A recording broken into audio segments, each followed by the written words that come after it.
Hey guys, good morning, everybody. Today is Friday, September 16th. Happy Friday, everyone. It is 6:22 right now. Market's going to open in about 8 minutes. So I'm going to go ahead and set up this link real quick and finish setting up the room for you guys to join. So got everything set up right here. I'm going to go ahead and send this link out to you guys. Should be good to go. Solid link sent out. Give a few minutes for people to make their way in.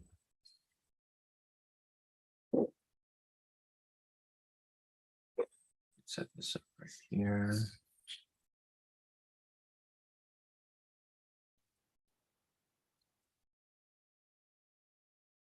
All right, so the people are making their way in right now, so I'll give it a few more minutes for people to join. And I'm going to finish setting up the room on my end over here as well. So a couple more things here to update. Looks good.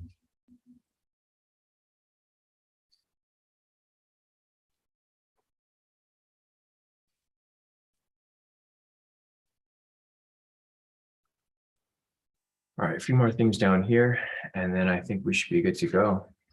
So that's good. Good.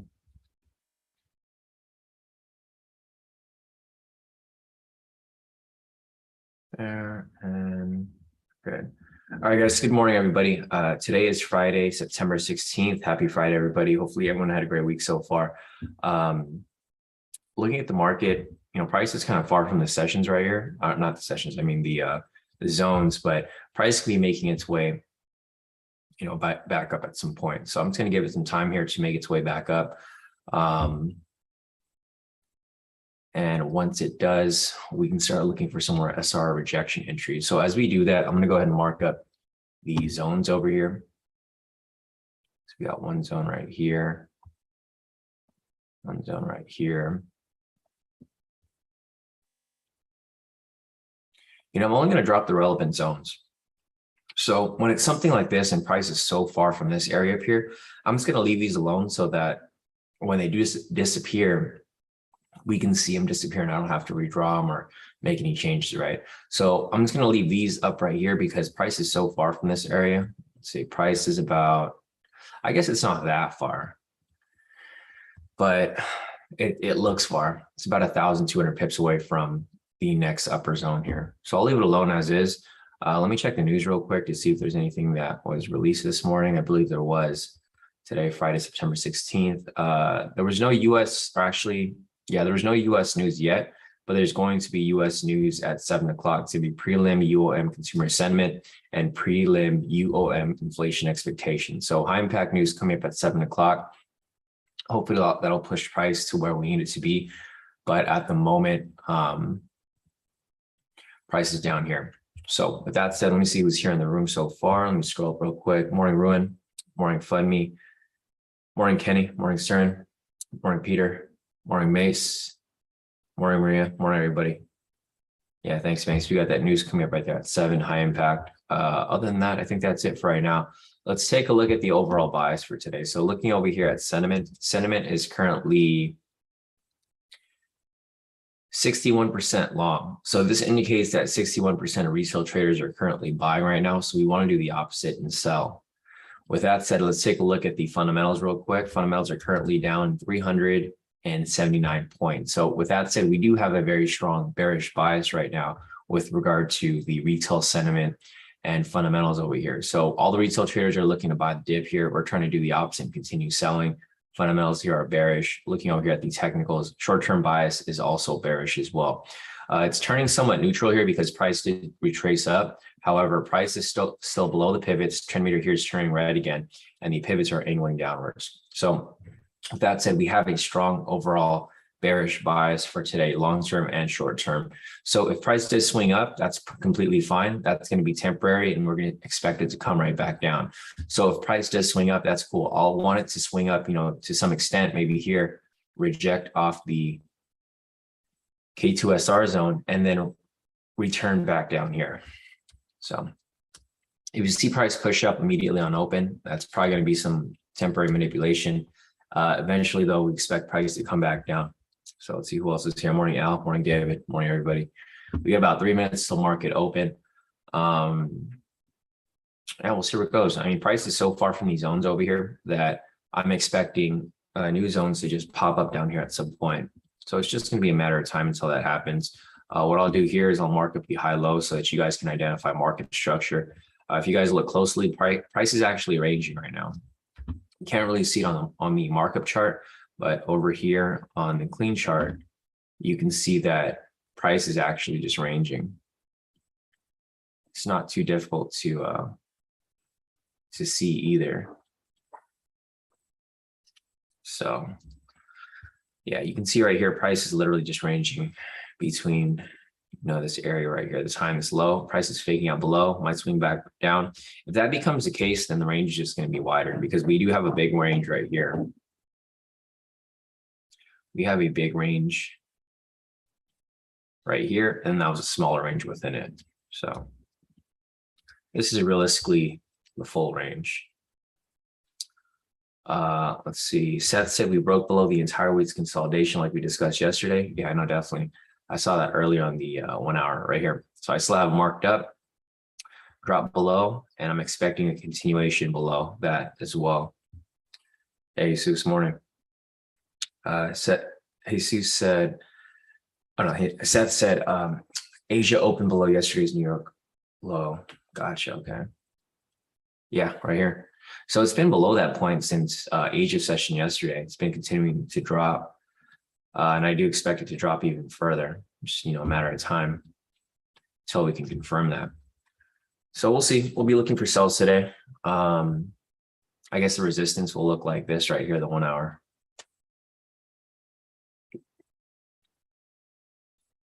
If it comes back up. Seth said, if this isn't work art, I don't know what it is. The way this market moved this week. Yeah, no, it moved out perfectly. Seth, we had this drawn up from yesterday. It came and retested the same zone over and over again, right? For like the past week or so, or past couple weeks. September 1st is right here. First tested it right here on September 1st. Price came back above it, below, retest, came above it, below, faked out, came back up, came back into this area, consolidated in the same area right here before breaking below. So yeah, we'll see how it plays out. Looks like the manipulation is going to play out right here. If it swings up, overall bias is bearish. Hey, Goldie, morning. All right, market is now open, guys. I'm going to go and mark up opening price right here so that we are fully aware. So if price pushes up, guys, just keep in mind that that's probably going to be a temporary push up. It's like a temporary manipulation because we did look at the bias. Overall on short-term bias is bearish for today.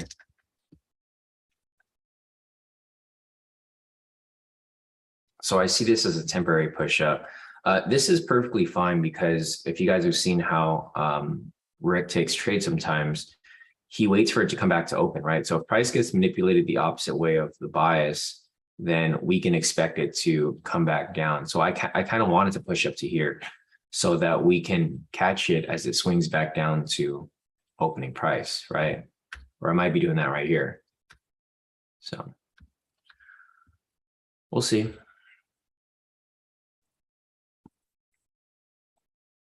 All right, so price is coming back down already. Let's come back and retest it, opening price right here.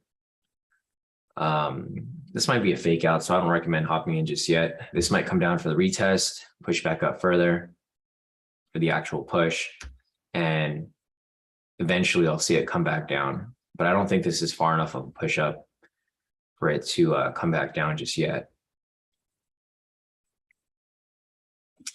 Unless they just want to drop it right after. So just got to be patient and watch. I mean, there's no zones down here, so we can't take anything anyways.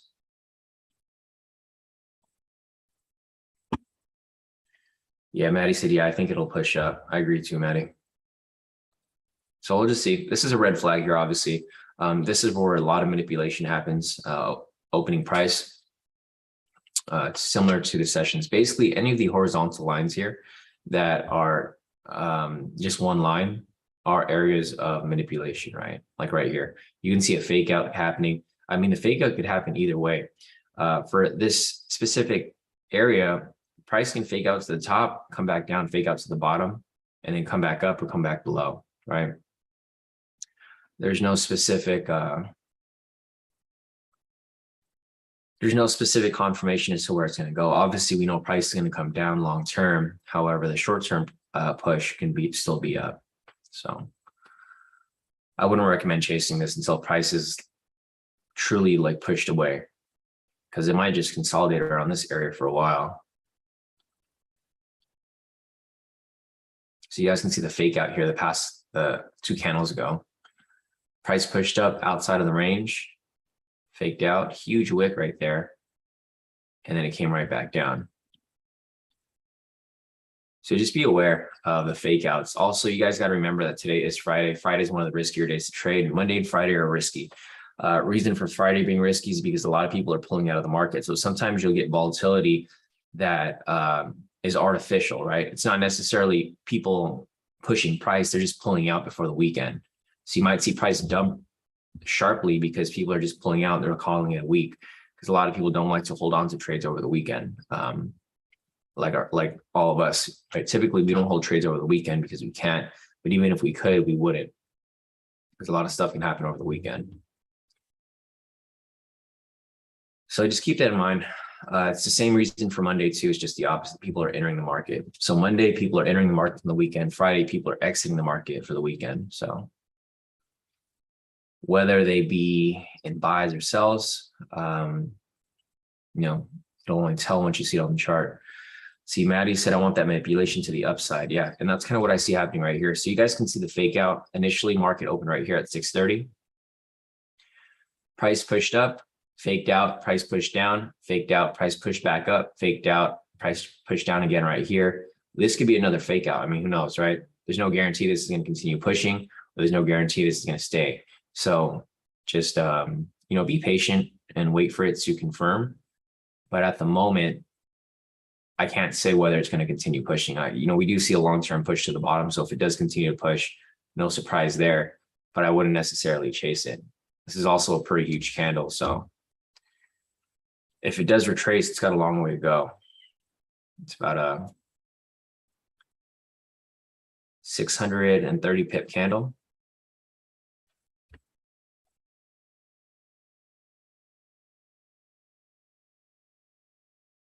So let's see if it fakes out here and swings right back up.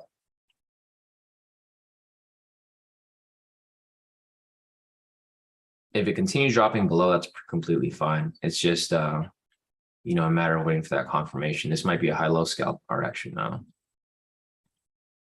If this was if this closed below this line right here, then I would have taken it for a high-low scalp for a triple confluence, but it didn't. So nothing there. Another one right here for a high-low scalp, but I wouldn't take that either. We'll see if price swings back up from this point. We can keep an eye on this if this does close below. All right, so it looks like another fake out. Price is swinging back up. This is why you want price to be as far away from these horizontal lines as possible, because you're just luring people in. Yeah, Maddie said, I think they're trying to lure retail in by letting them buy the dip. Yeah, no, exactly, Maddie. I can see that too. They're letting people buy the dip here.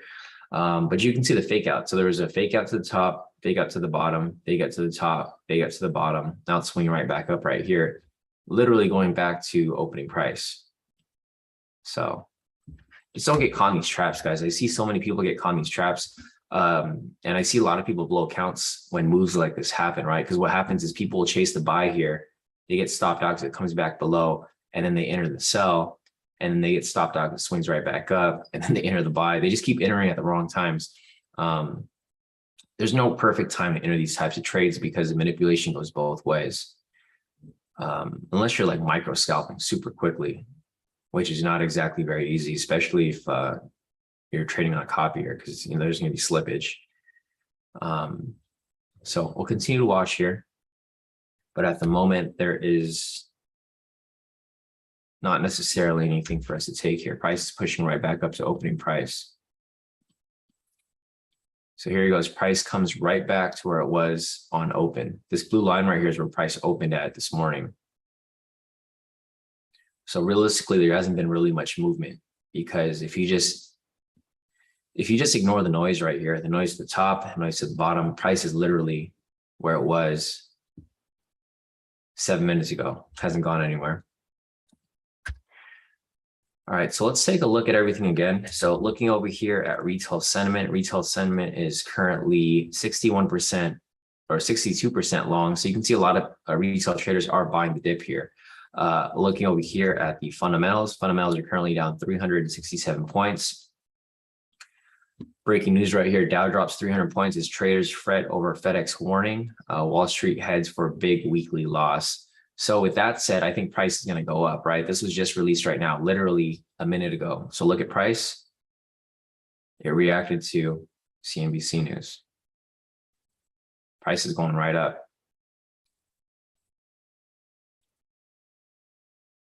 What did FedEx say? Let's see, absorbed by ugly earnings warning from FedEx about the global economy.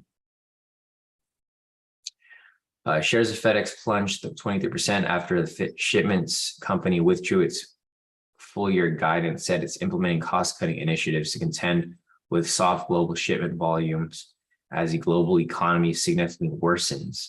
Transfer stocks typically seen leading economic indicator. So this is another hint that we're going to a recession, right? FedEx is indicating that they're going to be implementing cost-cutting initiatives, aka firing people.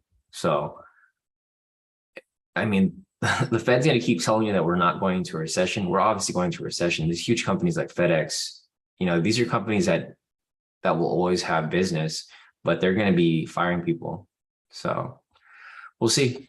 I mean, I do see that the market dropping further throughout the year, but right now, obviously, they reported that the market was going to drop. The market did the complete opposite. Literally a minute ago, they said market was dropping, or 2 minutes ago, and then price shot up from that point right here, about 1,000 pips. So, yeah, Maddie said you could literally do the opposite of CNBC as soon as they release and make money. Yeah, no, you could. Like I tried to do something like that a while back. I try to set up like widgets so that when CNBC releases breaking news, it'll pop up on my screen. I forgot what happened to it, but I don't know how to turn it on anymore. I mean, if we can find a way to turn it on, I can take like some trades like that. But yeah, literally, if you just follow CNBC and you see whenever they report something, if they see price, if they say like market's going down, then you do the opposite and buy. And it's the same thing we do with retail sentiment, right? The reason why CNBC releases news like this is because people follow it. Like a lot of retail traders will follow CNBC and they'll say, oh, they're saying that price is going to drop. And what do retail traders do? They sell. But in reality, you should be doing the opposite. But the thing is, a lot of people are starting to catch on to what I'm doing. If you guys have been following like Wall Street Bets, they always joke around about it. Like they joke around about like how CNBC or Jim Cramer will say something and then everybody does the opposite. So that type of trading might not be as profitable, as we move along, because the market makers know what we're doing. Well, not necessarily us, but they know that other people are doing the opposite. So they just might flip the market and actually push price in that direction when they do release price. So you just got to be smart about it. That's the real thing, guys. The main thing about all this is just really being smart about the moves that you guys take. Sometimes you got to let a runner go just to test out the market before you actually go full position size. That's why sometimes when I'm not confident, I'll let the trade run like the first one. So for example, here, I'm not too confident about like what direction price is going. So if I see a K2SR rejection, I'll let the first one run without taking it, just following it to make sure that it hits. Once it hits, and I'll take the next one. Sometimes you just got to test the waters before you actually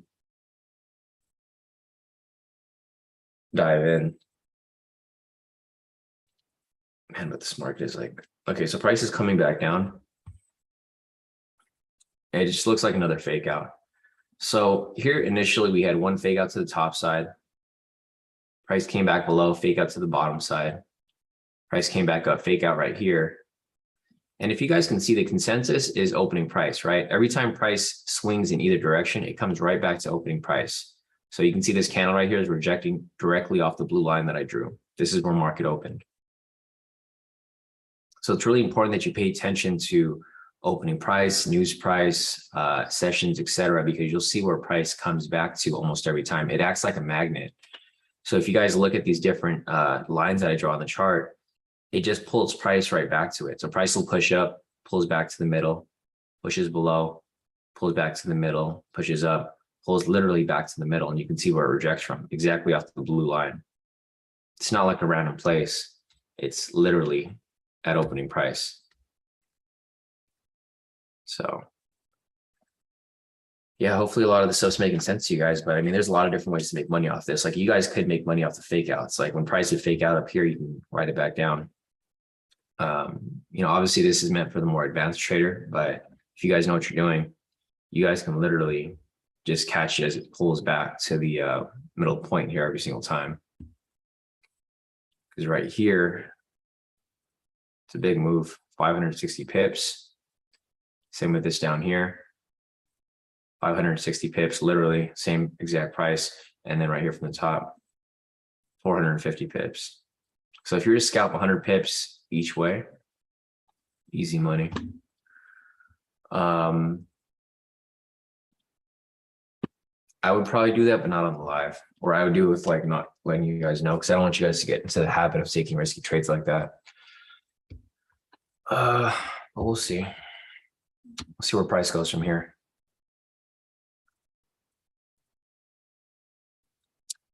Valentine said V3 gone. So there was a V3 right here for a sell. Right here, Valentine, if you saw that, there was a high over here with a green candle, opposite red candle, pinning momentum for a sell. So you could have taken this for a V3 down right there. But again, I'm not applying any of those strategies right now. I'm only looking for variations. I mean, not variations, for SR rejections, because the market is still ranging right now. So going back to the 1 hour chart, not much has really happened. If you guys can see here, price was ranging, it moved directional for a little bit, but now it's back into a range. So it's just another range, it's just lower. So it's not like much has changed. It's just dropped below here. Now it's ranging around this area. So until market really starts to move directional, I'm obviously not going to be taking trades like that. All right, so you can see the liquidity here got hit on the clean chart. Pushed up to the last level and then came right back down. So as you guys can see, a lot of these moves here are not random. If you guys see all of my markups here, we pretty much anticipated these moves to happen. This would be considered a liquidity push. It faked out right there and it came right back into the zone. So what I'm going to do here is I'm going to update these zones again. All right, cool. See, Maddie said once it closes below that range, I think the bearish move will be confirmed on a technical aspect. Yeah, and I agree too, Maddie. So price will probably keep ranging around this area. And then eventually when it breaks below this point, it'll continue dropping. So let's take a look at the sentiment again. Just want to make sure everything here looks solid. Obviously price is bouncing off news that was released by CNBC. We have another news event coming up at 7, still 62% long. So we're still looking for sells long-term. Looking over here at the fundamentals, they're completely down 320 points. Looking at the stock index over here, I'll refresh this. Stock index is pretty much mostly red. Some green stocks here, but not too strong. Looking over here at the heat map, refresh this real quick. Heat map is pretty red. Yeah, literally all of it's red. So as you guys can see, price should eventually come down, but right now it's just, bouncing around at the moment. All right, so this is perfect. We have a zone right here. It's a pretty big zone too. So what I'm waiting for now is I'm looking for price to break below here. It's already setting up pretty much. I'm waiting for it to break below here. Reject off this and then come back lower. And that's where I'm going to be taking my entry down here. So this is perfect. We got a pretty big zone down here. Just waiting for it to come back down so I can hop into that.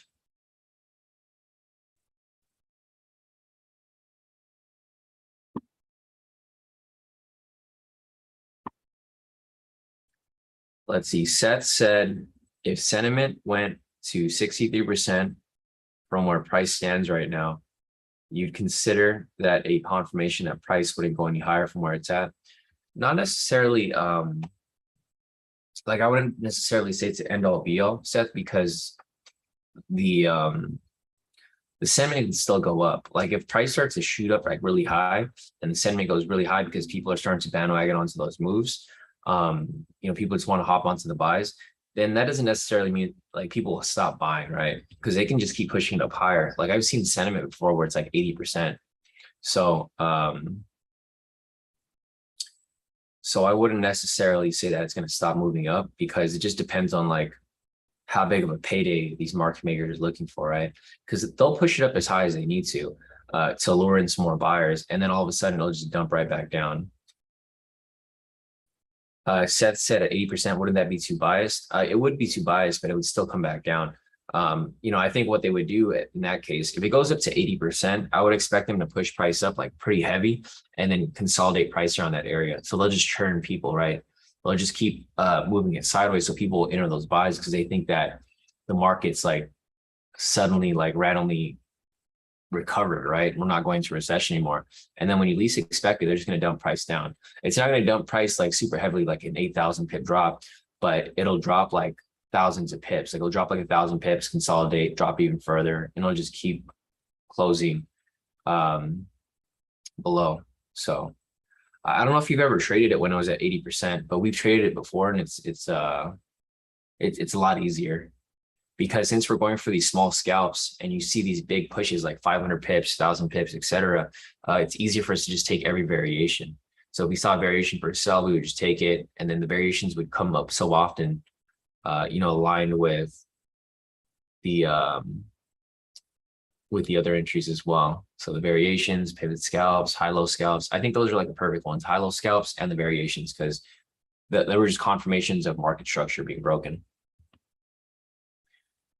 Yeah, Maddie said, I remember trading during 70, 80% sentiment. It was so smooth, LOL. Yeah, no, it was nice because it was, the thing is like people would get manipulated to the upside, and then whenever price would hit a high or something and created a variation right back below, we would just write it back down with it.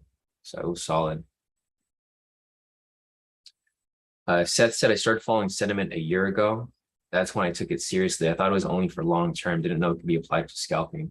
Yeah, no, it actually works better for scalping because you already know where the long-term bias is. And so when the short-term bias swings below it, you have like a double, like super confirmation. Because I only use technicals for short-term. Long-term, I use, the fundamentals and sentiment just to see where price is going. Thanks, David. Yeah, we got news coming up in 10 minutes, guys. So we'll see where this goes. At the moment, we don't have anything to take just yet, but we'll see as price starts to shift around.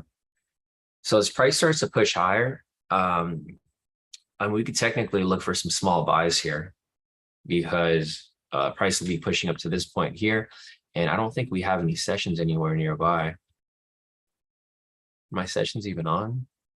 Oh, my sessions aren't even on here. Yeah. I don't know how I took that off.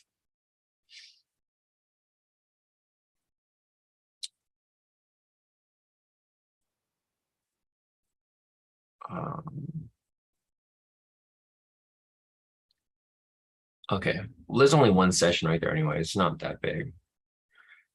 Just one session. That's a little higher. So we'll see. I'm gonna keep following here. We do have news coming up in about 9 minutes. So once that happens, we'll see. Let's see, Mace. Seth said epic last name, David. David Godbolt. Mace said, I'm thinking price will be manipulated to go higher to cover the gap. Any thoughts, Sean?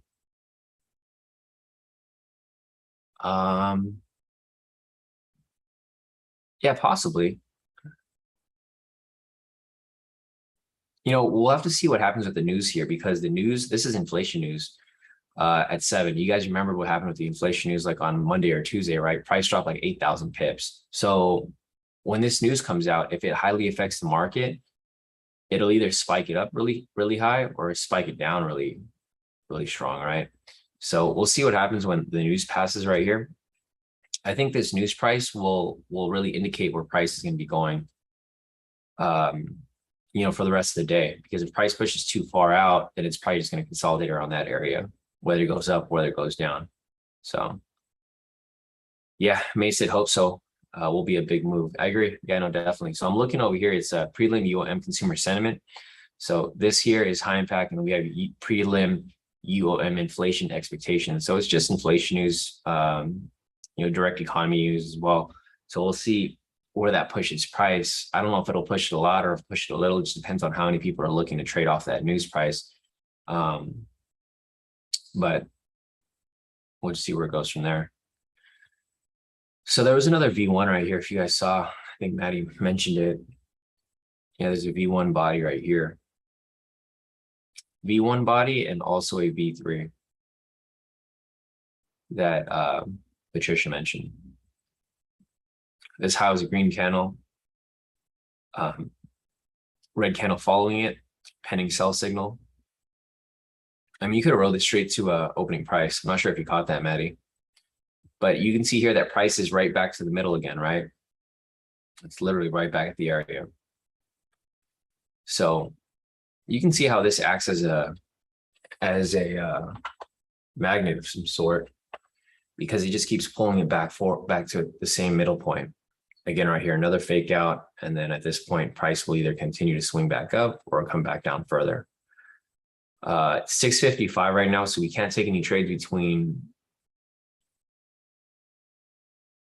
now and 705 due to that news requirement. So we'll see where it goes. I'm hoping the news price stays next to opening price so that we can have a bunch of the red flags just in one area, right? I'd rather have around this area once we pass 7 so that we can draw another pink line right here for news in the same area, instead of it being somewhere up here blocking our entries and then down here blocking our entries as well. Nice. Patricia said she got it too, small profit, but she'll take it. Yeah, definitely. I mean, profit's profit, guys, especially on a Friday. It's pretty risky. And this type of market, as you guys can see, I'm drawing market structure for you guys here. There really isn't very much to go off, right? Price just keeps pulling out. So as you guys can see right here, let me show you guys. So here's the range. Price came up, faked out, right here, came back down. Price came back up here again, faked out, came back below, came back up, faked out, and then right back below. So this is like the true area. This is the true area where it's supposed to be within this range over here. However, price keeps pushing up and faking out. So you can only imagine how many people took buys here when price swung up because they thought price was going to reverse, and then they end up getting stopped out because price comes crashing right back down like 1,000 pips. Same with this right here. I'm pretty sure a lot of people chased this buy here because they thought price was going to reverse, but price ended up coming right back down. So this would be a massive drawdown of about 750 pips. And then it happened again right here. So just keep that in mind, when looking, because I've had this drawn up since before the market opened, and you can see all the fake outs that have happened right here, and it came right back down. See, Dejan said done with classes where the trades at. Oh, yeah, no trades right now, Dejan. We got news coming up at 7. It's high impact news, inflation news. So we'll see how this affects the market if we have a big push. It just depends on how many people are looking to, gamble on that news there. Ruin said 3v3 hit in a row for anyone practicing that variation with trend meters green. So with the variations, Ruin, we would still be looking for sells because the overall bias is bearish, right? So the trend meter doesn't really matter too much for applying the variations. You're looking at the overall bias. So looking at the overall bias right here, you want to confirm retail sentiment is 60 to 65% or more in one direction. Right now it's at 62% bullish. So you're looking for sells. Fundamental bias right here is like 300 points in the red. So it's also bearish. The technical bias right here is also bearish. So even though the trend meter here is green, the price is still below the pivots and the pivots are angling downwards and red is over green. So with that said, we would still look for sells here, even though the trend meter is green, because the retail sentiment and fundamentals take precedent over technical bias. So you're right. You spotted it on point, Ruin. So for taking those sells right there, you did take proper entries. There's a lot of variations that have come up here. So if you guys have noticed, one variation right here, full TP, obviously. Another variation right here, double body wick rejection or double body rejection, full TP there, another V3 as well. There's a ton of entries right here that could have been taken. Here we go, as price starts to drop below. However, the thing that you want to keep in mind is that we have news coming up right here shortly, so we can't take any trades at the moment.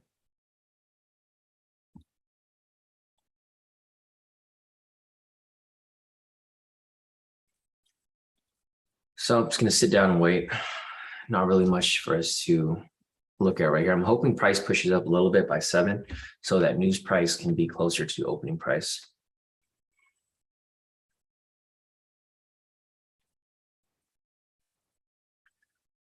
It's going to be a matter of time until we can confirm that. But price is dropping to where we anticipated. So here's a range. Price is right back into the same range that it was earlier. So if you just disregard this whole area over here, you can see that these were all fake outs and then price just pulled right back down into this range. Here goes, price pushes below here. Unfortunately, we're not going to have an entry. It looks like we can get a, yeah, it sucks. This looks like it's going to be a SR rejection entry. We have a wick rejection off the structure, a moderate red candle right here. Unfortunately, we won't be able to take it because news is happening on the next candle. Actually, we might not, it might push up, but if it did close proper, then it would have been entry for an SR rejection. I'm hoping price pushes up a little higher though, like up to this area, so that we can get the news price around there. Because if price closes below this area, it's going to be tough for us to take any entries because we can't get any wick rejections touching the news price. So I want price to actually push up around this area over here, or even higher. The higher the better, so that we can get the news price up there. All right, perfect. So not necessarily as high as I wanted it to be, but it is pretty high from this point there. And there goes the news price. Price is pushing up based off the inflation news. So let's see how far it pushes up. I don't think it's going to push up super high, but you guys did see the spike right there. So this is 7 o'clock.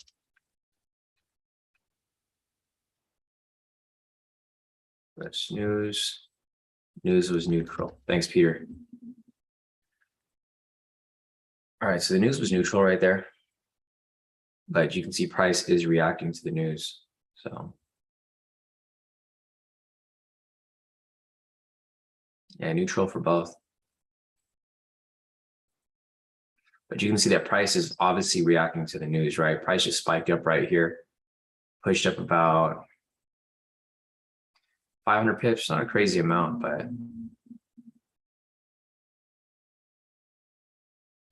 definitely a bit. So let me just clean this up right here. I'm gonna take this off. So we got news price right here, opening price right here. Just remember, this opening price is going to act as a magnet. So when price comes back down, this is going to be the target price point for it to reach. No surprise. Right here we have news price. I mean the cutoff for the news. Once price passes that red line, we can start looking for entries again.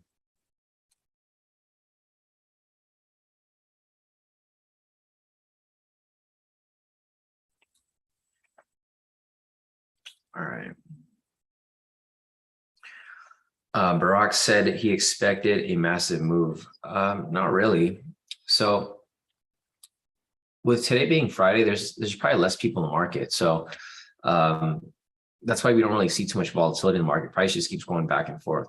So, and that news that came up wasn't necessarily like the first inflation news that came out, right? They're just inflation expectations. The actual inflation news came out on Tuesday. That's where we had the big spike. CPI, core CPI. This is like actual inflation news. That's why on Tuesday it dropped like 8,000 pips. For this, it was just prelim UM consumer sentiment and prelim UM inflation expectations. Also, there wasn't a bias at all. It was neutral. So I wasn't really expecting a big move at all. I was just expecting some sort of move, which is pretty much what happened here. And I don't think this is necessarily a small move either, because this candle right here pushed about 500 pips. So 500 pips in comparison to how the market's been moving the entire day is normal, because you can see all the other candles over here. Like this would be considered a big candle, right? This red one. It's only 600 pips, so it's a little bit bigger than the candle that we just saw. So it's actually pretty big, Brock, if you ask me, because you can see this is how big that candle was, and this is how big one of the big candles were from the day. So you just got to keep in mind, like when you guys see a move and you're expecting a big move, expect it to be within the range. Don't expect like price to be moving like 100 pips and then all of a sudden it's going to move 1,000 pips, right? That's probably not going to happen. It'll probably double or triple, but not necessarily like go so far off the screen that you can't follow it. Yeah, so it's just you just got to be realistic. Like whenever you see movements in the market, make sure that it's logical, right? You're not just like, because I see sometimes this is what people do sometimes. Like they see news coming up and they hear me say like, oh, it's inflation news, and I've seen other people do it. They take trades that are super insane. Like they'll take a trade like this where their stop loss is like 100 pips and their TP is like 1,000 because they think it's going to shoot up that high. So just keep that in mind. Like, you know, whenever you guys are looking at trades, just be logical, because I see people like do take like crazy trades, and realistically it's like we don't expect it to push that far, at least not anytime soon. All right, so we're getting close to the 705 mark, which is perfect. Once it passes this point, we can start looking for entries again. I'll just delete this because we're getting there anyways. But again, there's no zones down this area.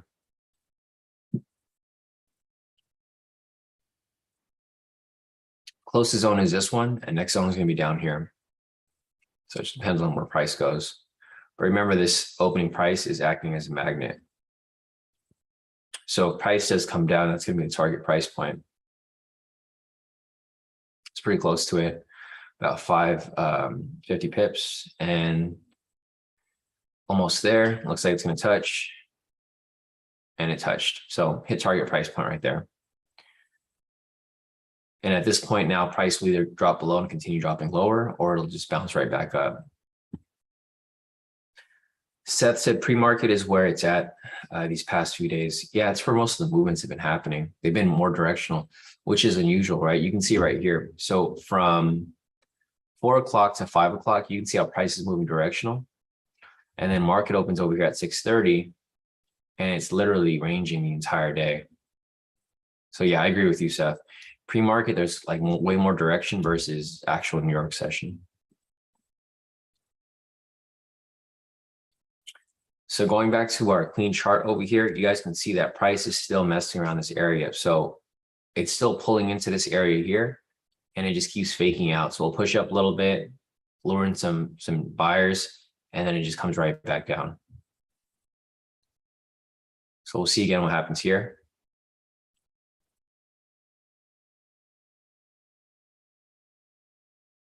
Price is now pushing a bit higher.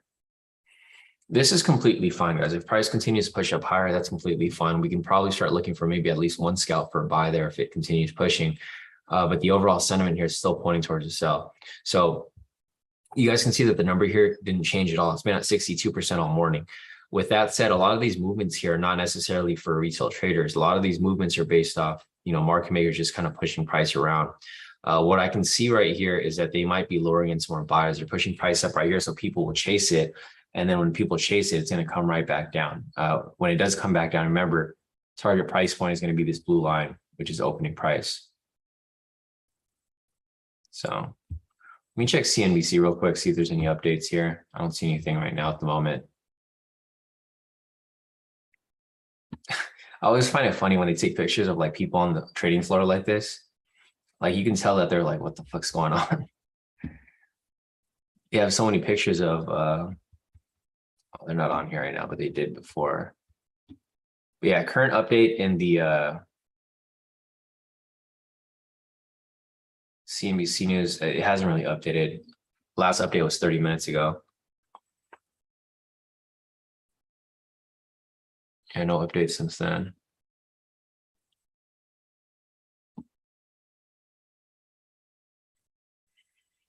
All right, let's see where we're at. All right, price is pushing up right here. If we get an SR rejection entry, I'll mark it up and I'll just follow it. But again, I'm not going to take the trades, guys. So the first one I want to see as a tester to see if it's actually pushing up. This is also very overextended. So you can see from this point right here, this is where it started. And it's pushed about 1,200 pips. So it's not too overextended, but it is a bit overextended. So something to keep in mind. There's no wick rejection off the structure, so there can't be an entry from there.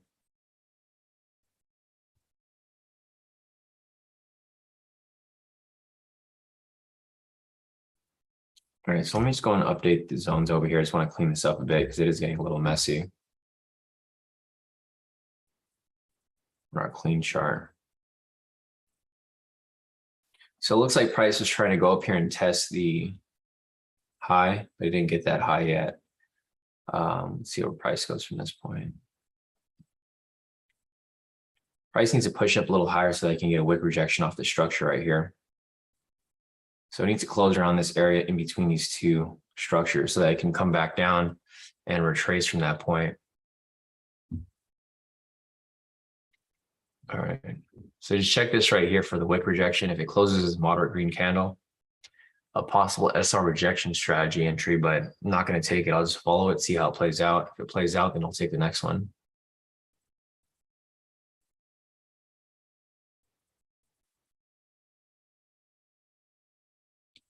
Let's see where this goes. All right, so price is swinging back down. Remember, target price is going to be this opening price right here.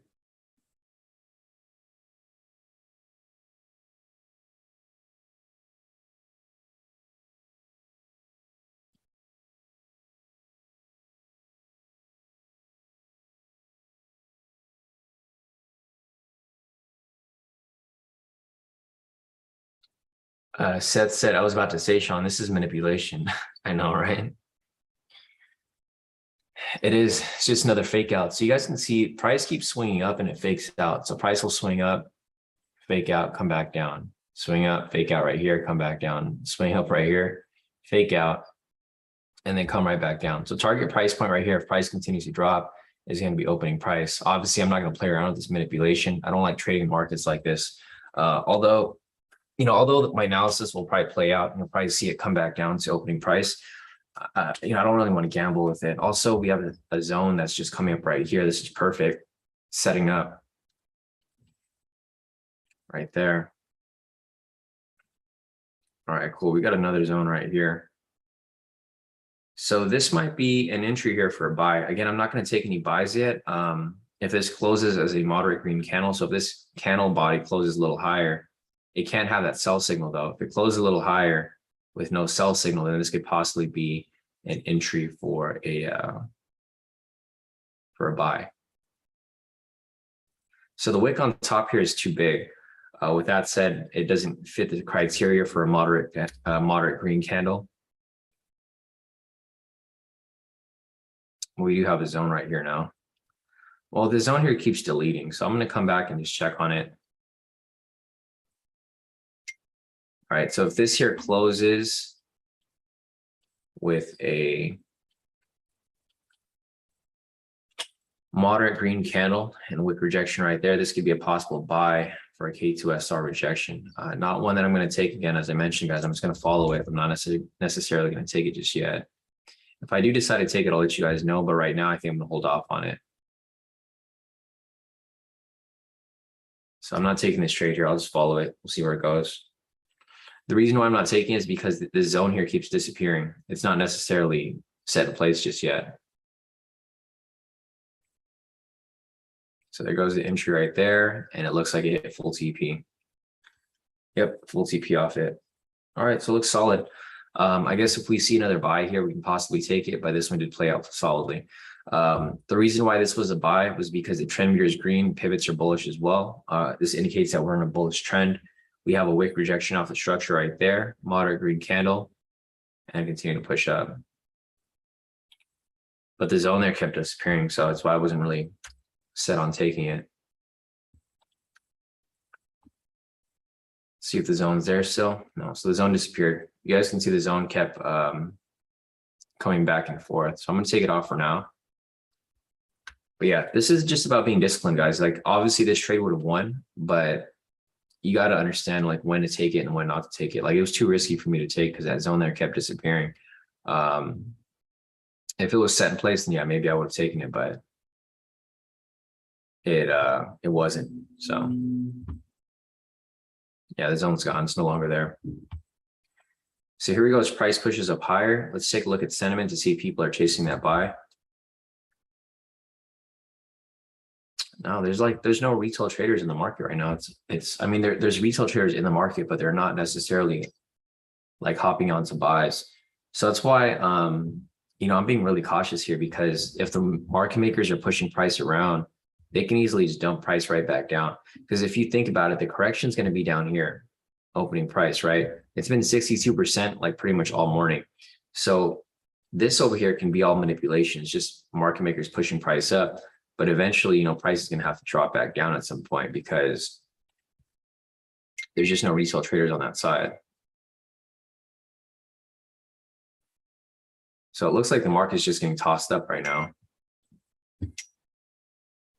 All right, we got some profits over here. Let me see what you guys have sent to me. Give me 1 second. Let me update this real quick. Update this.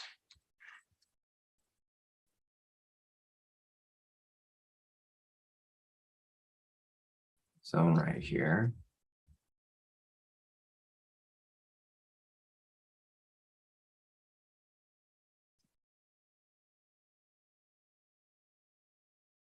All right, so let's see, we got some profits right here. So let me just scroll up real quick. Dell over here currently up 1,441. Nice work, Dell. Looks like you took some trades off the analysis this morning. Took a lot of buys as price continued to swing up. So nice work right there, Dell. Dell again right here, locked in some more profit, total profit of 3,150 for the day. So solid work. Looks like you're using a trailing stop right here because I can see the red strips, which you made profit. So you're pretty much just writing it up as price continues to push up higher and higher. So solid work right there, Dell. Looking over here, Patricia posted some profits as well. She said, done, not messing with this market. She locked in a total profit of 1,347 for the day. Nice work, Patricia. So great work right there. Her second account over here as well. She's currently at 1,569. Nice work, Patricia. And then her third account over here currently at 1,347. So great work overall. Solid profits for a Friday, Patricia. So great work right there. Valentine over here as well. He's currently up 9,547. So as you guys can see, some people are taking my analysis for sells. Some people are taking my analysis for buys. Valentine over here is taking them all sells, and he hit all profit here, no losses.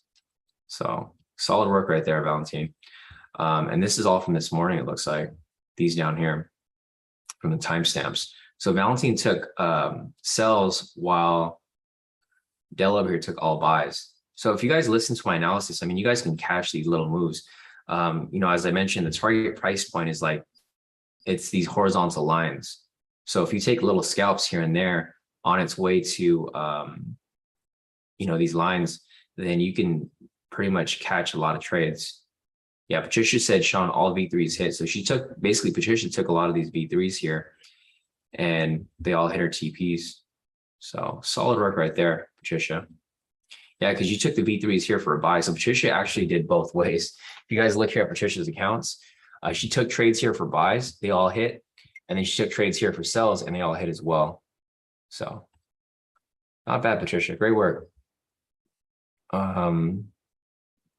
David over here as well.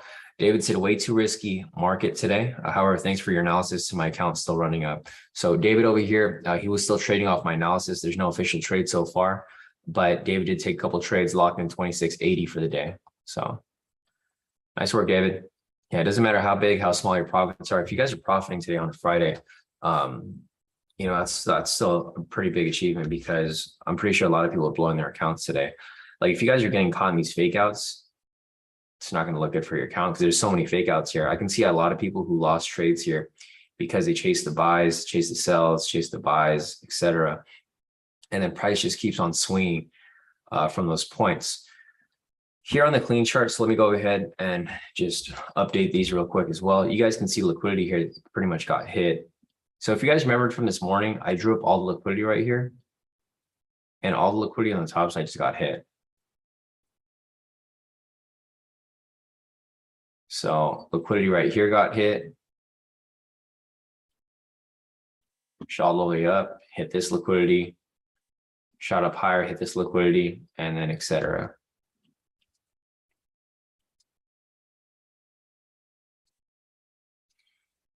It's not done yet, though. There's still some more liquidity sitting on top, but I don't know if this is necessarily going to keep pushing. It's been pushing too high, and it's pretty overextended at this moment. It looks like price is actually consolidating now. So if you look over here, price is consolidating right down there.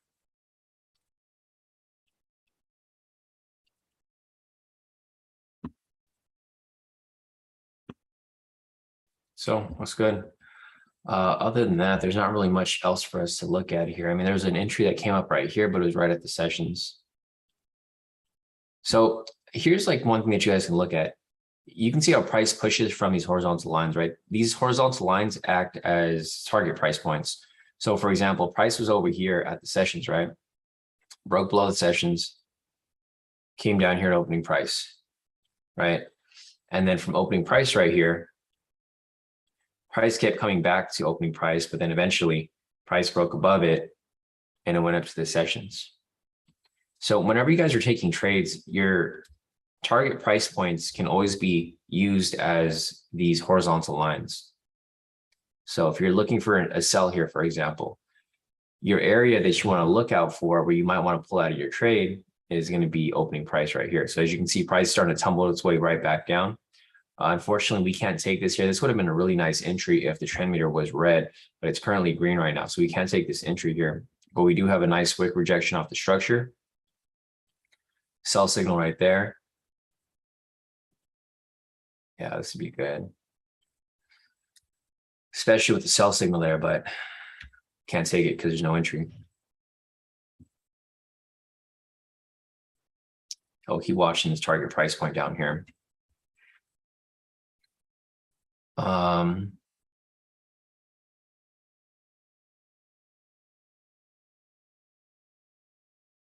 Let's see what we've got over here. I'm going to take a look at sentiment again. Sentiment's starting to drop now.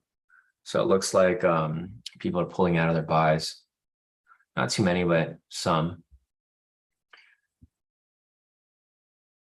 And price is pretty much just going back and forth between this area as well. Let's clean this up right here. So this is the actual range. I was just putting it like wherever I thought price was going sideways, but now that we have a low established right here, it's not necessarily established, but it's placed right there. This is now the actual range. And this is easy to do. So if you guys are kind of curious, like what I'm doing here to identify where these ranges are, just go ahead and draw your high lows on the chart. And then once you draw your high lows, you can see exactly where the range begins and ends. So started from here, came back below. Now it's just going sideways along this area here. So if you guys have trouble identifying market structure, just go onto the K2 high-low indicator and then just draw lines, horizontal lines at each high-low that has not been tested. For example, right here, this has already been tested, so we're not using this. So there's a high here, but it's already tested it right here. It's touched it, so we would just delete it. The areas here that have not been tested, this will give you a clear picture as to where price is ranging from.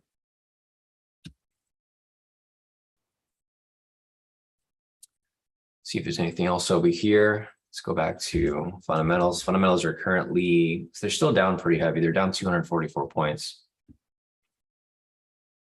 So they're down quite a bit. Looking over here for news.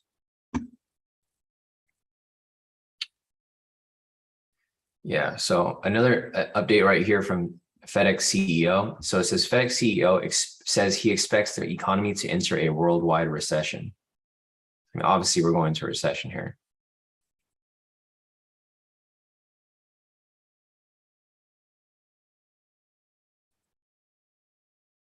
Yeah. So whether you like it or not, guys, we're going through a recession. I've been telling you guys this from like since COVID ended.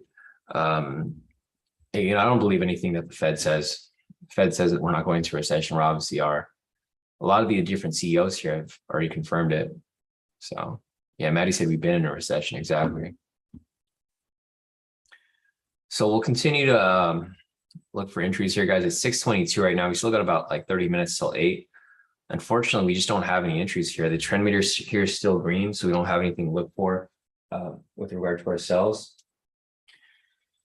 But once we get it, then we can start looking for some sells here. We just don't have it yet.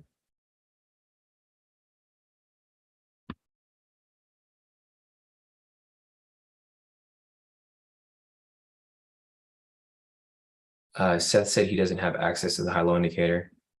Yeah, just hit me up later, Seth. And I'll give you the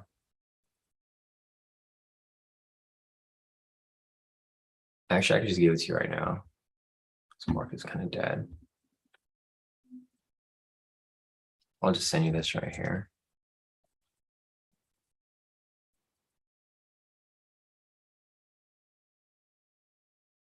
Yeah, the high-low indicator helps a lot, though. I think that's probably one of the most useful indicators that we've been using, because it's been it really helps you identify where the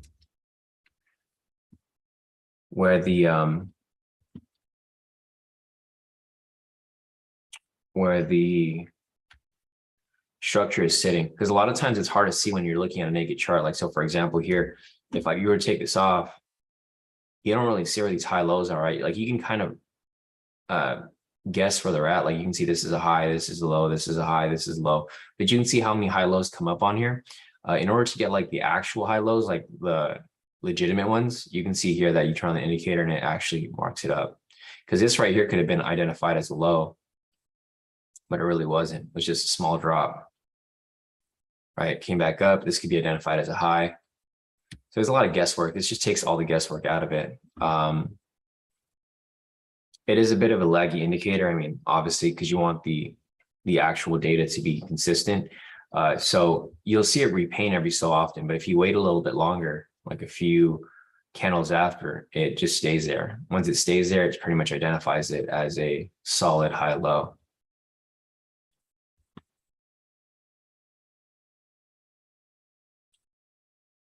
Sean said, I just look at Sean's chart for them. Yeah, no, I mean, you can do that too. That also helps. See if there's anything else over here. So Goldie over here just said he blocked in a quick profit, a nice profit off this. He took a buy here, quick buy for a profit of $360 for the day. Nice work, Goldie.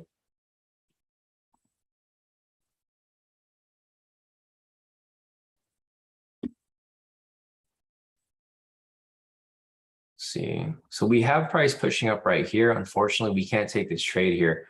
There is a wick rejection off the structure, but it's right at the sessions. So this right here might be another buy entry. I'll follow it, but I'm not going to take it. As I mentioned, it's like literally at the red flag, which is the sessions right there. So let's see.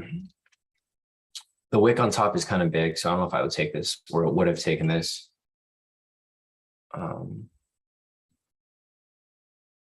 Just looks a little iffy.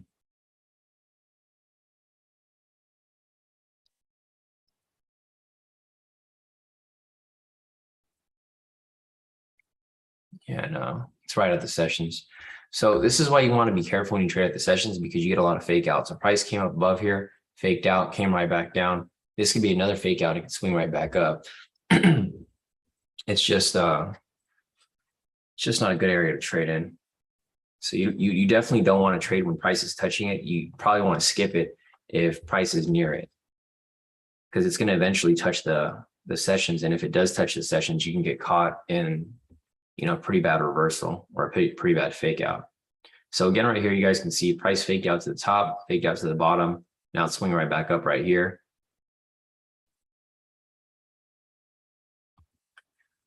Dejan said market is definitely going to dump after the live. Yeah, no, and I agree too, Dejan. I think so too, because it's been pushing up for too long. There's no reason for it to push up like that, right? Sentiment here is still 62% long. Fundamentals here is still very bearish. So there's really no reason for it. The heat map right here is all red. There's a couple green stocks, but not really. So I do agree with Dejan. He's mentioning that he's expecting price to drop and dump below after this live session, which is 8 o'clock. It's 7:30 right now, so it's about 30 minutes till then. And I do agree with Dejan, because there's just no reason for it to be pushing how it is right now. Like there's nothing really indicating for it to go up. Like we're going to a recession. We had news over here from like the FedEx CEO saying that we're going to a global recession. There's like literally no reason for price to be pushing up. Here's the 1 hour that we were looking at earlier. So Seth, here's the zone that we drew earlier. As you can see, price is coming back up, and it looks like it may retest the high of this range, or it might even retest the other range, right? I think this would be the sweet spot to see price make a turnaround. Let's see. Jesus said, thanks for the analysis, Sean. Have a nice weekend, everyone. Definitely, Jesus. We'll see you here on Monday. So have a great weekend. Be safe. Let's see. Goldie said retail are having a party over the last few days. I know, right? It's not in the market. Patricia said, Sean, it's literally at POC right now. On my volume profile, it can go either way. A lot of buy and sell orders at this point. Yeah, and I agree with you too, Patricia. That's why I'm really being very patient about taking the entries here. I mean, there's a lot of times like that you could have FOMO'd into move and probably would have hit, but I don't like taking trades and not being like 100% confident about it. So we'll see. I mean, price can really go either way. It's like right at the middle right now of the sessions. So I'm just seeing a lot of fake outs happening right here, fake outs in both directions. The trend right now is currently bullish, but as price continues to move along sideways and the pivots over here meet with price, it can easily just shift right back down.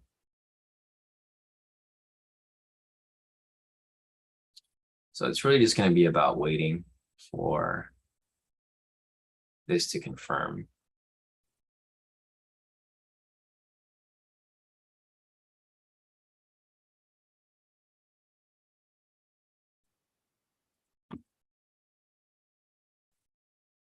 Right.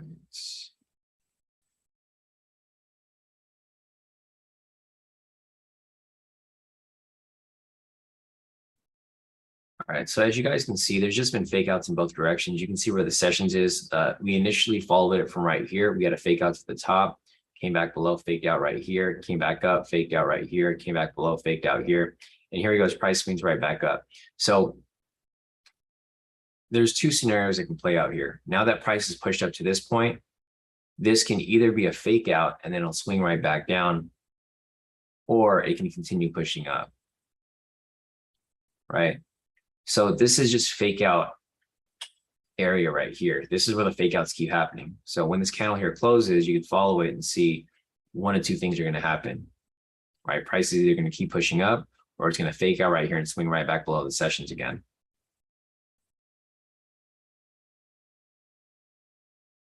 And you can see prices coming right back down and retesting the sessions. It's just not a good area to trade at all. Let me go and update this real quick.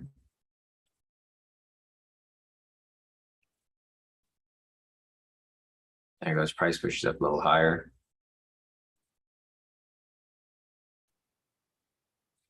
Exactly, yeah. So Patricia said we need this pushed through the higher high and retest the zone, then take a buy. Exactly, Patricia, that's exactly what I'm looking for.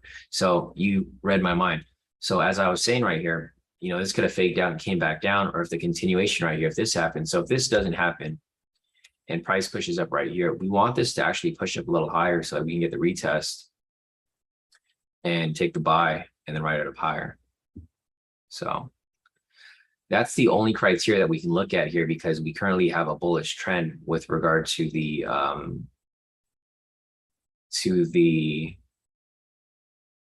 trend meter and the pivots, right? Until we get that shifted to a sell, then we have to look for buys. There's nothing we can do about it. So let me just take this off right here. Take this off. Oops. Right here.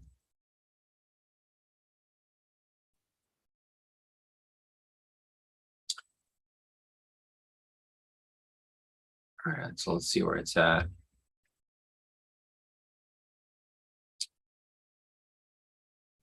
So we need this to close above the zone right here. If it closes above the zone, then on the next candle, we can look for a wick rejection off the structure right there. Until we get that, we can't really take anything at the moment. It's going to be a matter of patience and waiting. All right, so if this closes here as a moderate green candle, this can be a possible entry for a SR rejection. Let's see if it fakes out and comes right back down to these sessions over here. If it touches the sessions, then no entry, no entry. This market's playing with us. All right, so again, came back down for the fake out below. There's nothing for us to take at the moment.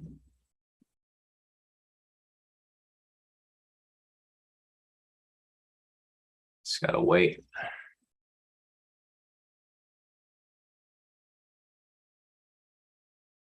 Let me check the zones, make sure they're still there. Yep, everything looks fine. Let's see, Patricia said, Sean, I'm out. Have a good weekend. Don't like this area at all. Yeah, definitely, Patricia. So we'll see you back here on Monday. Yeah, so as you guys can see, the market is not really going anywhere. It's kind of just pulling back to this area. It's like what it was doing earlier. So earlier this morning, price was using open over here as the magnet, right? Price would just keep getting manipulated back and forth around this area. It's doing the same thing here now. It's back to the sessions. It started right here, or over here actually, and then it just keeps pulling back. So it'll go past it, pull back, go below it, pull back.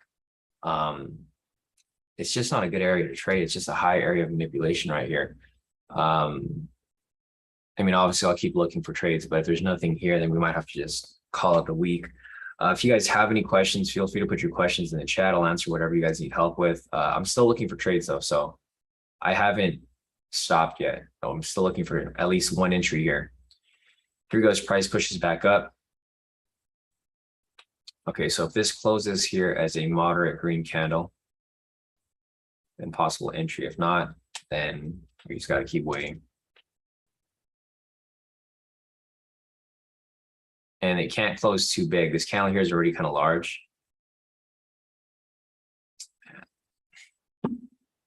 So it doesn't look like we're going to have an entry here as well. And we got to wait. So here's the thing. If the candle body here is too big, if it's bigger than the stop loss, then we can't take the trade. For sure can't take the trade.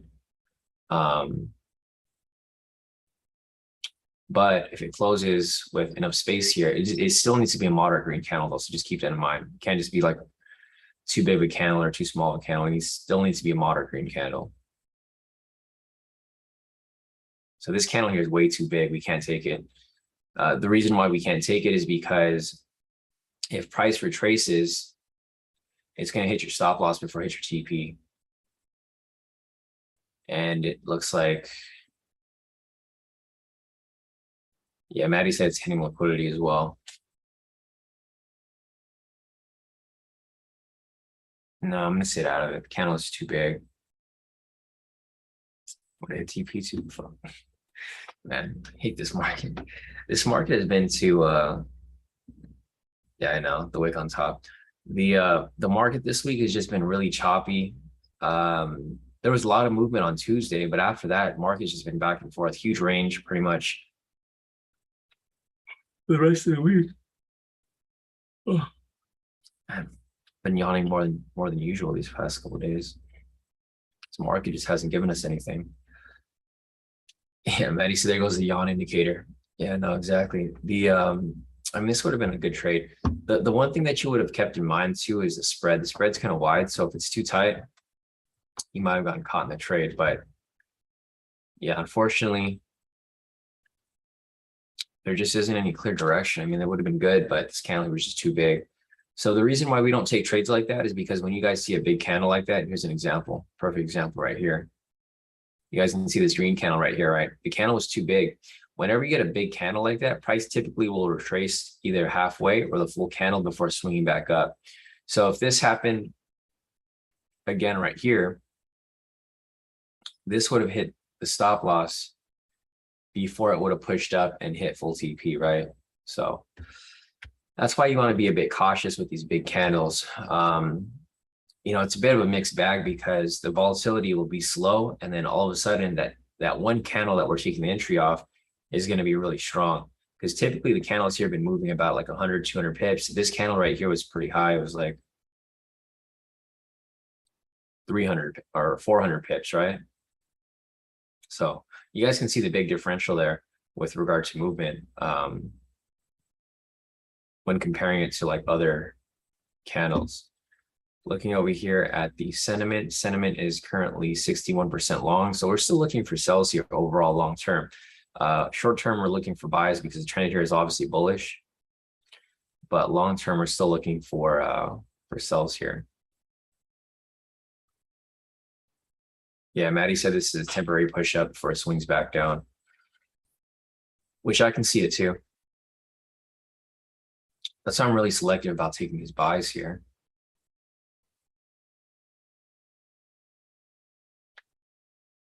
Let's see what we got.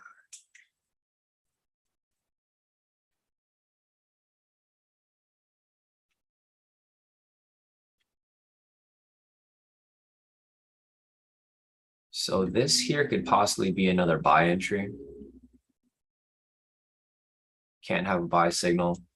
I mean, can't have a sell signal. We need that wick rejection and correction back to the upside with a moderate green candle. If we can get that, then possible entry here. If not, then remember, target price point is going to be the sessions right here. Man, I should have just took a speculative move when price was coming down. When I saw that sell signal, I should have taken a speculative move down for like 100 pips. Typically when it does that, it's going to push far enough. Yeah, Maddie said he was going to take a speculative to sessions. Yeah, no, exactly. That's something that I used to do before. I don't do it as much anymore, but I used to do it in the past. If I see a pending momentum, it's in the direction of my long-term bias, and it's pushing towards a sessions or some sort of structure, then I would take it for a quick little push, like 100 pips. Like for example, right here. Not that I'm going to take it now, but typically if I saw a sell signal coming up around this area, it was pending, then I would just, enter it from right there for like 100 pips or even further. I'd write it like closer to the session. So maybe even like to 200 pips or something like that. But you can see how it would have hit TP like right away. All right, Ruin, no problem. We'll see you on Monday. Have a great weekend. So looks like some of you guys here are logging off for the week. It's okay. If you guys are done for the day, that's completely fine. Just looking for one entry here, but I don't know if we'll get it.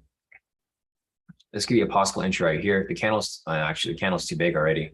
You can see how the wick right here is past the stop loss. So this is the problem, because you guys will get random, like it'll be small for a while, and then all of a sudden the candles will be too big. If the volatility continues to be this high, we just have to change our stop loss, our TP stop loss to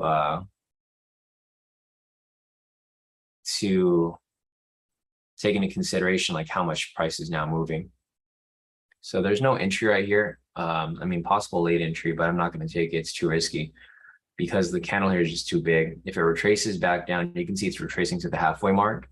It's going to retrace to either halfway, which it already did right here, or the full candle.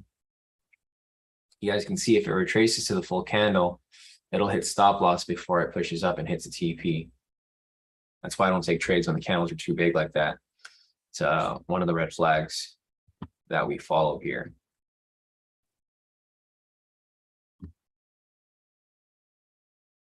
Yeah, it's a good thing we didn't take it because obviously you can see right there, prices retracing back to the full candle. Let's see. Yeah, Maddie said, yeah, I got to be careful with entries even more now due to the volatility. Yeah, because the volatility is so random. It'll be going like 100 pips per candle or less. And then all of a sudden it starts moving like 500 pips. Like there's no way to really predict when that's going to happen, especially if there's no other news events going on.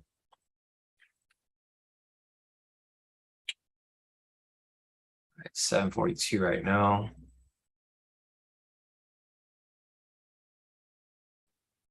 Let's see, sentiment's still the same. 61. Fundamentals are starting to weaken, or actually, no, they're not. They're back to 210. Thought they were weakening, but look about the same. Stock index right here is still pretty red. There's a couple of green stocks here. The only actual green ones are like Home Depot and Johnson & Johnson. They're up about 2 points for Home Depot, about 1 point for Johnson & Johnson. However, Goldman Sachs here is down 7.2 points, so it's down pretty heavily, along with Boeing, currently down 5.2 points, Salesforce down 3.48 points, American Express, Apple, etc. All these indexes are currently down right now. Looking at the heat map, it is pretty much mixed right now. I mean, it's mostly red, but it's still pretty mixed. So with that said, long-term bias is still bearish. So price may swing back down right here. As it swings down, this will provide for possible sell entries. We need that sell signal. We also need the trend meter here to turn red. And we do have some zones around this area. So it's okay. This will be fine if price pulls below these sessions right here, and then it just goes sideways. I think that'll be perfectly fine. Because at that point, when price finally does swing back to the bottom, we can cash at least one trade on the way back down. If price breaks and closes below and confirms it's below the sessions right here, next target price point is going to be opening price right here. So just something to keep in mind. But also not something that you want to hop into without actually analyzing and thinking about it, right?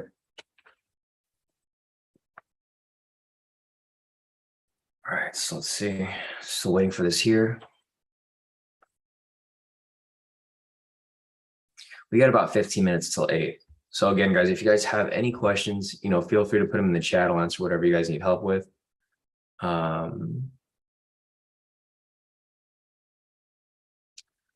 other than that,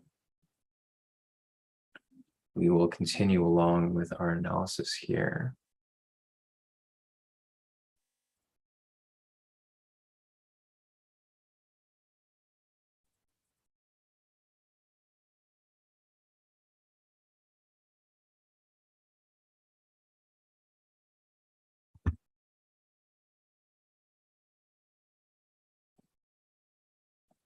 All right.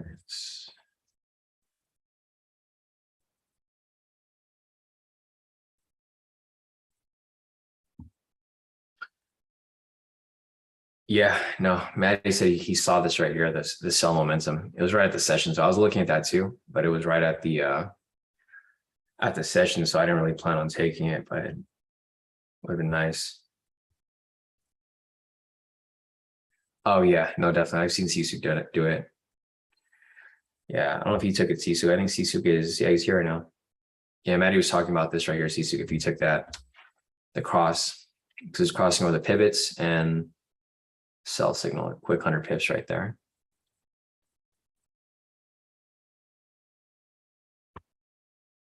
And price is still faking out here. So you can see how price pulled down below the sessions and then it faked back out up here. And I'm expecting another fake out for it to come right back below.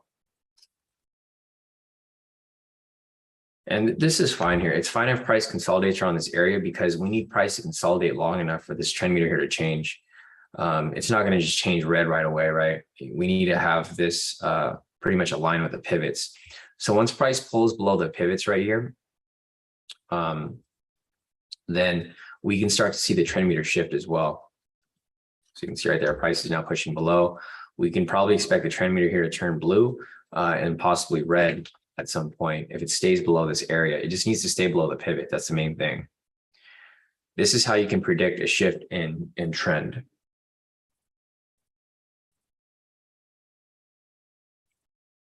All right, so let's see where it's at right now. All right, so you can see the pivots here starting to swing back below. So they look like they're about to cross over. As long as price stays below this point, or even just consolidate around here, then we can wait for the trend meter to turn red. So we got about 13 minutes till 8. See if there's any updates with CNBC. Looking at CNBC right now, all the indices are pretty much down. So if you look over here, the Dow is down 243 points, S&P is down 41 points, Nasdaq's down 163 points. Everything's pretty much down right now. Yeah, it says FedEx shares sink after company cites weakening global demand. So people aren't shifting as much, or they're not shipping as much as they were before. So it seems like a lot of people are cutting back on their spending and whatnot.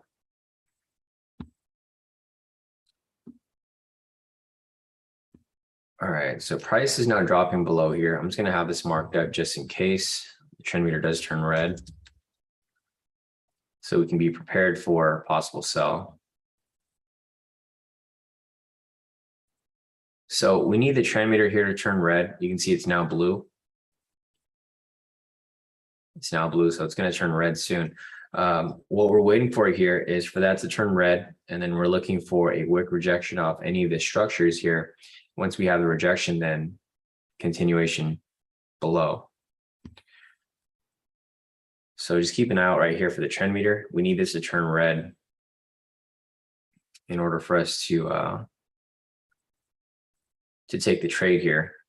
This would be a possible entry if it was red, but it's not red right now. So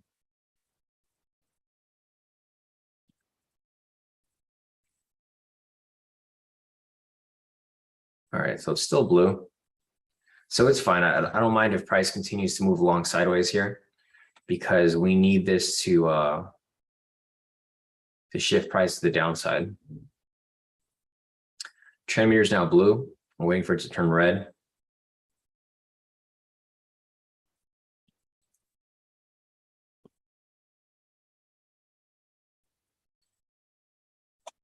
All right, so we're still waiting for that shift in trend. It's okay if price pushes up a little bit. I don't mind if it just consolidates, because if it consolidates, it's going to give it more time for this to turn red down here.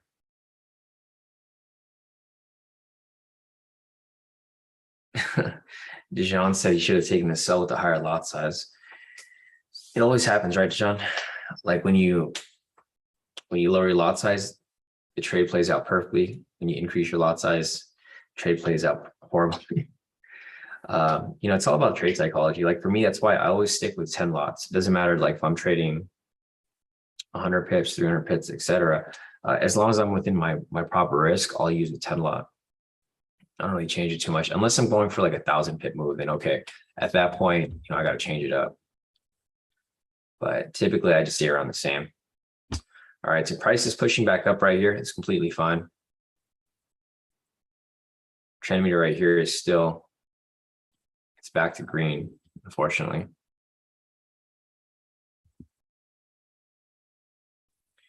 Yeah, Goldie said that's what happened to me. Great trade, but only 2 lots because it was risky. Yeah, no, exactly. It happens all the time. That's why you guys just have to understand your risk. For me, I typically have a set lot size that I use. If I'm going for a stop loss, if my stop loss is 300 pips, then I'm using a 10 lot. If I'm going for 500 pips, I'm going to lower it a little bit. It's maybe like 8 lots. And then I just change it from there, right? I just make adjustments depending on the trade. But your lot size will always be based off your stop loss. So don't base it off your TP, base it off your stop loss, so that you can stomach a possible loss if and when it ever happens. All right, so the trend meter still hasn't turned red yet. I'm fine if price continues to range around this area. Make sure the zone is proper. Yeah, the zone is fine.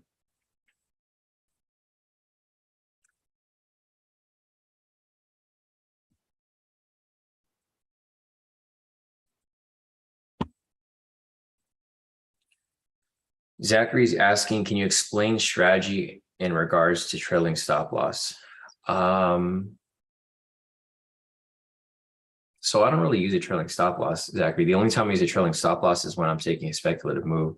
So if I don't have an area where I'm expecting price to go, that's where I use a trailing stop. But there's no specific strategy where we use a trailing stop.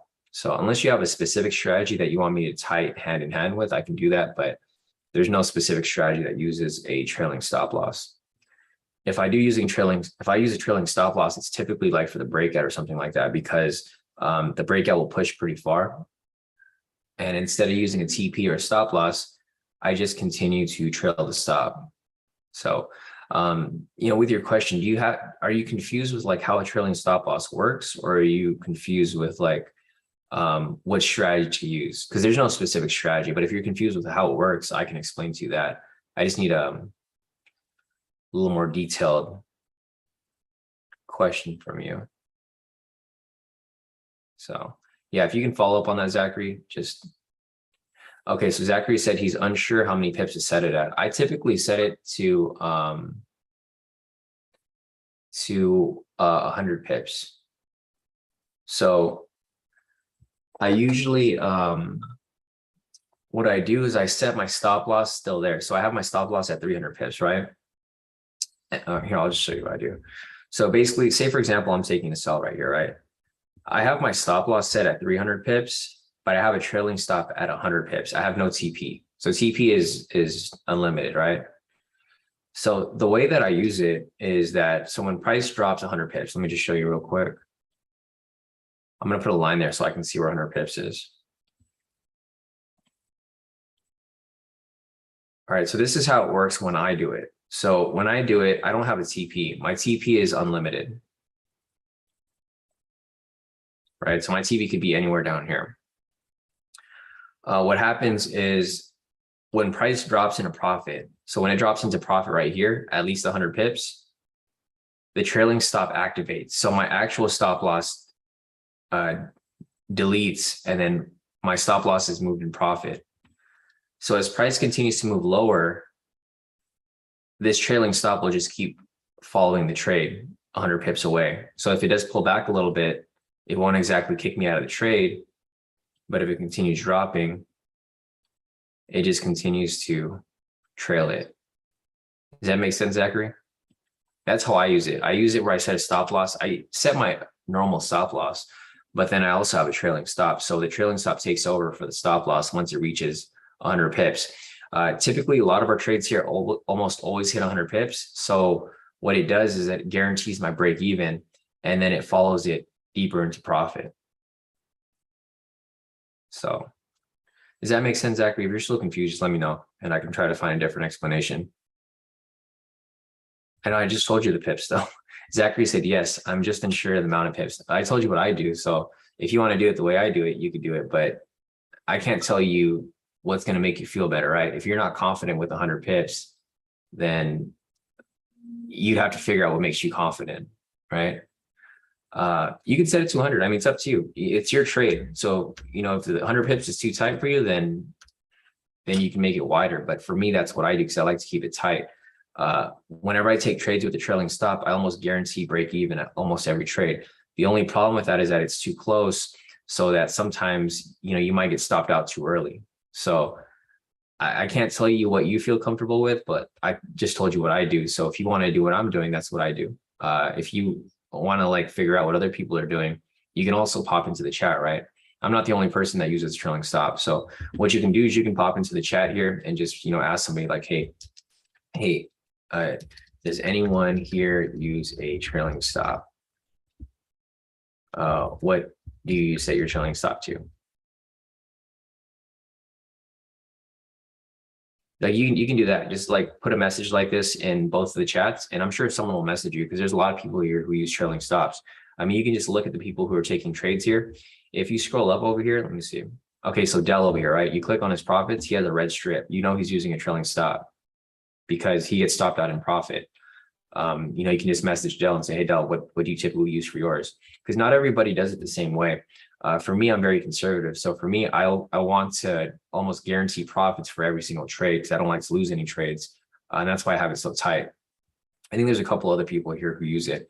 the easiest way to do it is just go through the profits and see who has red strips on their trades, right? Like Rick, he has a red strip right here. He used a trailing stop. There's like little things here that you can see, like Brian over here, right? Brian here, he has these red strips, but he has profit. So you can see that he's using a trailing stop as well. So everybody does things differently. I could tell you how I do it, but you're probably not going to like it because not everyone here is as conservative as me, right? A lot of you guys want to go for those big profits, like Patrick over here as well. Red strips, profit. So he's using a trailing stop as well. What I'd recommend is to ask in the group, because if you ask me, I'm going to tell you the safest way to trade, but it's not necessarily going to fit everyone's criteria, right? Not everyone is as disciplined or as conservative as me. Thanks, Maddie. We have a possible SR coming up over here. But yeah, Zachary, you can test out whatever you feel like, but one of them, will probably fit your criteria if you try them all out. This candle here is too big, Maddie, unfortunately. We have another zone right here, though. So we got one more zone right there. Candle was too big, though. Yeah, it's all good.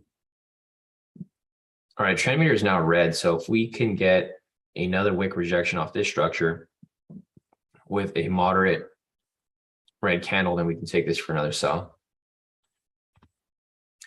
Yeah, target price point is going to be opening price. So I'll see right here if we can get something. If not, then we'll have to wait and see. Goldie's asking, does the trailing stop work for mobile? I have no idea, Goldie. I never trade off my phone. So I can't really say, but I'm just going to say no. Well, because I've tried it before and it didn't show up on mine, so I don't think so, but I can't really say for sure because I don't actually use it myself on the phone. No entry off that. There's no moderate red candle there. It's a doji. Mace said, nope, you can't do trailing stop through mobile. Thanks, Mace, for the confirmation. So yeah, Goldie, unfortunately, you can't use it on your phone. I've tried it before and I couldn't figure it out. You can do it if you're using a different broker, like for what's called forex.com. I used to use a trailing stop on there, but I don't think you can do it on MC4. Maybe MC5, but definitely not MC4.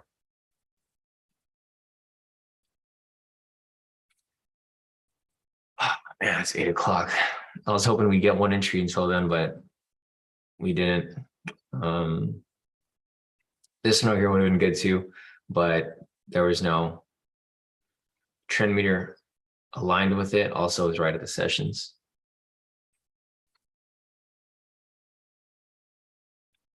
Yeah, this one right here too, Maddie. Yeah, if the trend meter was red, this would have been a solid one because you had a wick rejection off it. Moderate red candle. The only thing is that it was touching the session, so like one red flag there. Even this one over here too. If this candle was bigger, this one too.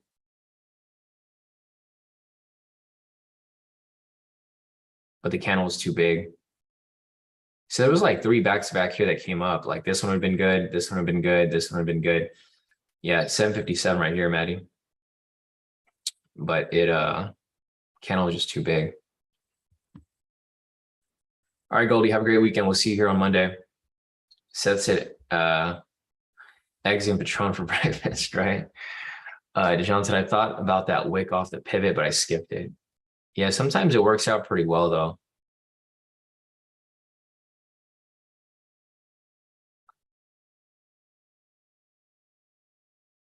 May said, unfortunately, I traded through my phone, but trailing stop is much better. Yeah, it's a lot easier.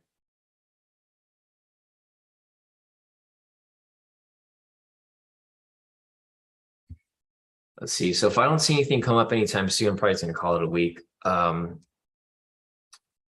Because the thing is, I'm starting to get FOMO. I could already feel it. I'm sure you guys can feel it too. I've been waiting for these trades for so long, like all day today. And we have had like a couple of close entries, but not enough to actually take. So me being the disciplined person that I'm trying to be, I have to probably just call it a day. Yeah, Maddie says he's going to wait a little bit. So I'll hang out for a little bit as well. This could be a possible entry right here.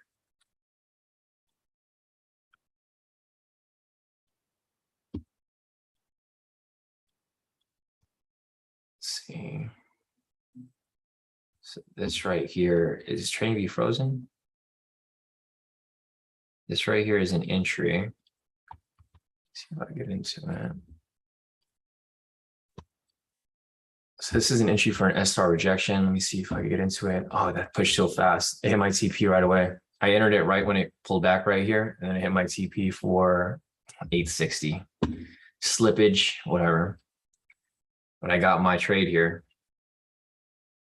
So if you guys caught it, it was a really quick move. I was following it right here. I was trying to make sure that the candle closed as a moderate candle. It did close, but it was like very risky because it was at the last second.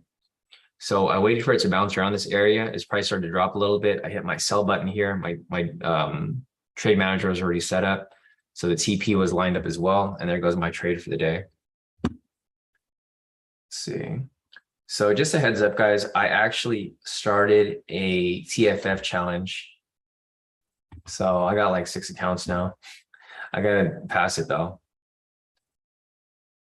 I also took it on I actually added my my personal account as well. So I got like, let's see, 1, 2, 3, 4, 5, 6. I got 7 accounts on my copy right now. That's crazy. Yeah, so I got 2 FTMOs, 3 MFFs, my personal Hugo's Way account. And I just added it to my copier for the heck of it. I was like, why not? I'm doing so well, so I might as well just add it. And then I added a TFF account. So I'll show you guys my profits. I made like a crate, like they're all like super different. Now I got to take a bunch of screenshots because I have so many accounts now. Okay, so here's my main one.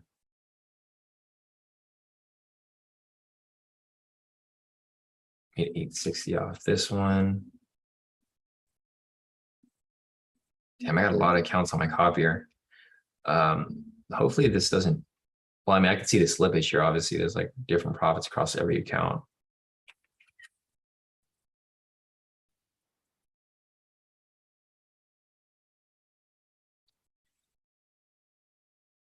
So I'm starting to branch out and try out other funding companies because I'm already maxed out on everything else. You know, why not? I guess I have like my I got my surplus and profits. I'm like, why not? Might as well. Yeah, all my MFFs are different too. Let me show you guys real quick. I'll just take a screenshot of everything and I'll send you guys this.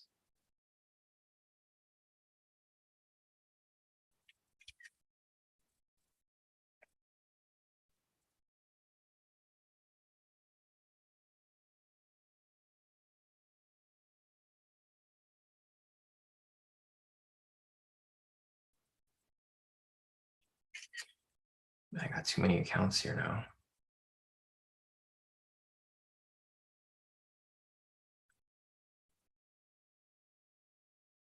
Oops, wrong one. Man, I lost track of my account already. What was I on?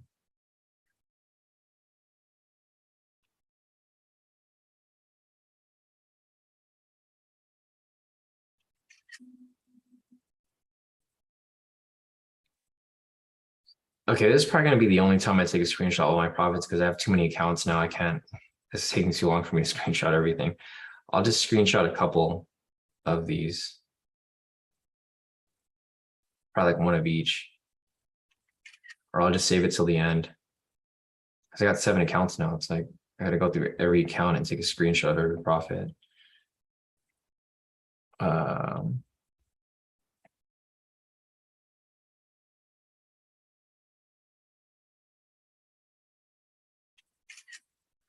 Yeah, John's asking why I take a screenshot of the social trader tools. I could do that too, but this is for like, because if I take a screenshot of that, I can't, it's a different thing if I post on the social media. Because I like to see the screens. Like I like to see the blue on the screen. I don't know, maybe that's just me. Because here I can take a screenshot of my social trader tool as well, but it doesn't it doesn't look as cool as like let's take a screenshot right here. So I mean, yeah, you're right. I could do this, but I prefer to see it So here's my profits for the day because I just took one trade. So you can see right here, my main account, my FTMO made 860, my second FTMO 1010. My he goes away. I'm only taking like a 0.2 lot, 12 bucks, it's whatever. And then my MFF 990, second MFF 1000, third MFF 1010, and then my TFF at 1169. So yeah, you're right. I could do that, John, but I like seeing the blue screens. I don't know, maybe it's just me, but I'm sure a lot of you guys like seeing that too. So let me just take a quick screenshot of this so that we can document this trade that we took. And then I'll post my profits and then we'll wrap it up for the day.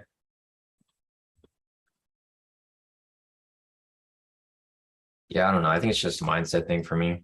So if I don't see it on the MT4 app, then it just doesn't look, it doesn't really resonate that I actually won.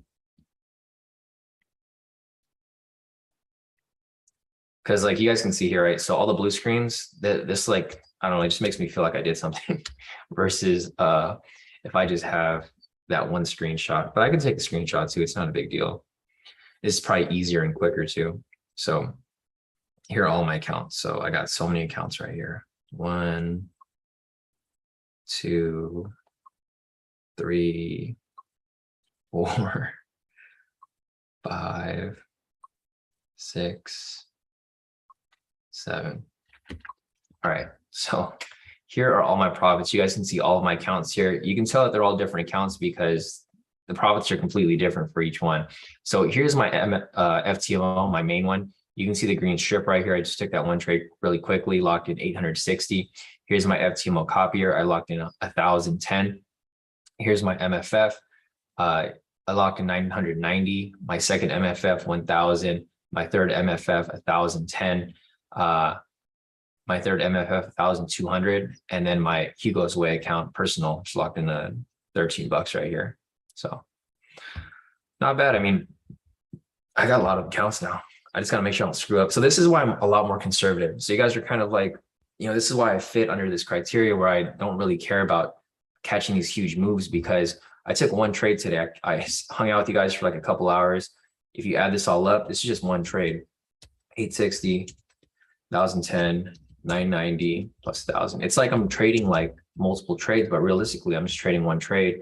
And then I have all of these profits to answer for.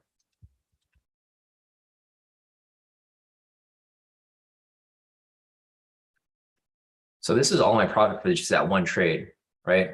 If you guys can be patient for like a good hour and a half and just wait for one perfect entry, you guys can do this too. Just, you have multiple accounts. So yeah, other than that, let me see if there's anything else here for me to look at. So I don't see any other entries here. There's actually one right here. Oh, no, actually there's not, because there's no sell signal. This could be a possible entry right here, but I'm probably going to sit it out. I think I'm done for the day. I don't want to risk it, especially if the movement here is kind of iffy. I'll follow it, but I'm not going to take the trade. But anyways, those are my profits right there. Let me just give a little description here. Profits so far to wrap up the trading week. Adding on my personal account plus TFF challenge. So that's where we're at now, guys. I mean, you know, I'm not really focused on getting people to join K2 anymore. As you guys can see, if you guys are in K2, great. If you guys want to join K2, great. But I don't really, you know, I'm not really looking to share my strategies with new people anymore. If you guys are here, great. You guys are gonna make a ton of profit with me. But I'm not like advertising K2 to like random people anymore. I'm not even, the YouTube's not even being posted anymore. So you guys can see my main goal here is to make more of my profits from just trading. And that's why I just focus on adding more accounts versus, you know, trying to teach people how to trade and then just having people complain about it. So if you guys are here, great. If you guys want to be part of K2, I mean, that's great as well, but I'm not going to go out and tell people, okay, here's a website, sign up here, because I don't really care to teach new people how to trade anyways. I'd rather just focus on you guys, make sure that you guys are great.